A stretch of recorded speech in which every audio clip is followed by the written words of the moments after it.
Bismillahirrahmanirrahim. Assalamualaikum warahmatullahi wabarakatuh. Sahabat iman pencari ibrah yang dirahmati Allah Subhanahu wa taala. Kali ini kita akan mencoba mengambil pelajaran dari kisah seorang pemuda yang menjadi penghuni surga karena akhlaknya yang mulia. Di dalam Al-Qur'an Allah Subhanahu wa taala berfirman, A'udzubillahi minasyaitonir rajim. Bismillahirrahmanirrahim. Wa minan nasi may yasri nafsahu batiqa mardatillah wallahu raufum bil ibad. Dan di antara manusia ada orang yang mengorbankan dirinya untuk mencari keridhaan Allah, dan Allah Maha Penyantun kepada hamba-hambanya. Di dalam kitab Al-Juhdu, Imam Ibnul Mubarak menceritakan dari Anas bin Malik radhiyallahu anhu, dia berkata, ketika kami duduk bersama Rasulullah sallallahu alaihi wasallam, tiba-tiba beliau bersabda, sebentar lagi akan datang seorang laki-laki penghuni surga. Kemudian seorang laki-laki dari Ansor lewat di hadapan mereka, sementara bekas air wudu masih membasahi jenggotnya, sedangkan tangan kirinya menenteng sandal. Keesokan harinya Nabi sallallahu alaihi wasallam bersabda lagi, akan lewat di hadapan kalian seorang laki-laki penghuni surga.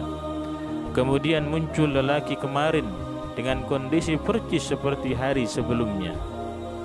Keesokan harinya lagi Rasulullah SAW bersabda, akan lewat di hadapan kalian seorang lelaki penghuni surga. Tidak berapa lama kemudian orang itu masuk sebagaimana kondisi sebelumnya.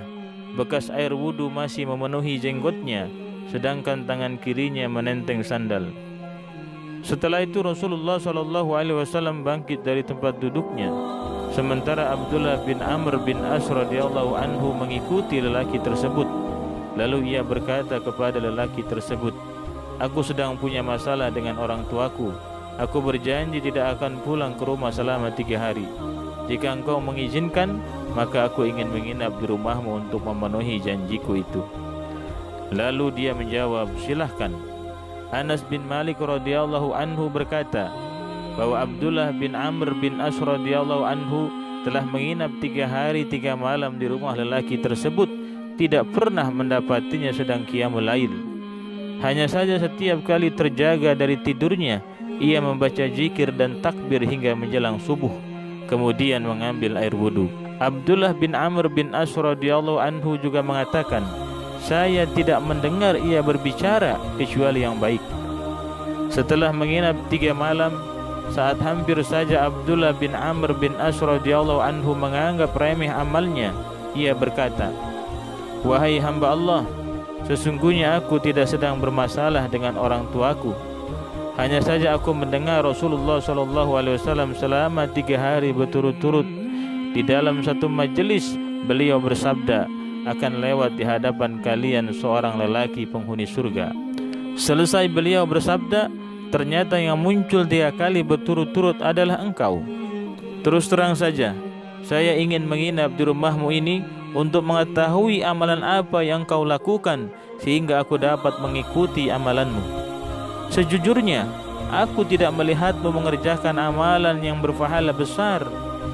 Sebenarnya amalan apa yang engkau kerjakan sehingga Rasulullah SAW berkata demikian? Kemudian lelaki Ansor itu menjawab, sebagaimana yang kamu lihat, aku tidak mengerjakan amalan apa-apa. Hanya saja aku tidak pernah mempunyai rasa iri kepada sesama muslim atau hasad terhadap kenikmatan yang diberikan Allah kepadanya. Abdullah bin Amr bin As radhiyallahu anhu berkata, rupanya itulah yang menyebabkan kamu mencapai derajat itu, sebuah amalan yang kami tidak mampu melakukannya. Sahabat iman pencari ibrah yang dirahmati Allah Subhanahu wa taala. Lalu laqad kana fi qasasihim ibratun li ulil albab. Apa pelajaran yang bisa kita ambil dari kisah pemuda penghuni surga?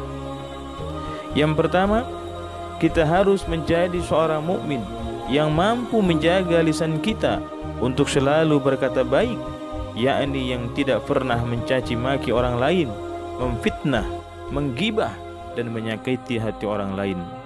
Karena Rasulullah sallallahu alaihi wasallam bersabda, "Man kana yu'minuna billahi wal yaumil akhir falyakul khairan aw liyasmut." Barang siapa yang beriman kepada Allah dan hari akhir, hendaklah ia berkata baik atau diam. Yang kedua, kita harus menjadi seorang mukmin yang mampu menjaga hatinya dari penyakit iri dan hasad terhadap saudaranya, yakni yang senang melihat saudaranya senang dan susah melihat saudaranya susah, bukan yang senang melihat saudaranya susah dan yang susah melihat saudaranya senang. Karena sebanyak apapun kebaikan yang kita lakukan akan hangus dibakar oleh hasad. Sebagaimana yang dikatakan Rasulullah sallallahu alaihi wasallam, "Iyyakum wal hasada, fa innal hasada ya'kulul hasanati kama ta'kulun narul usba." Jauhilah oleh kalian sifat hasad, karena sesungguhnya hasad itu dapat memakan kebaikan sebagaimana api membakar rumput. Wallahu a'lam bishawab. Wassalamualaikum warahmatullahi wabarakatuh.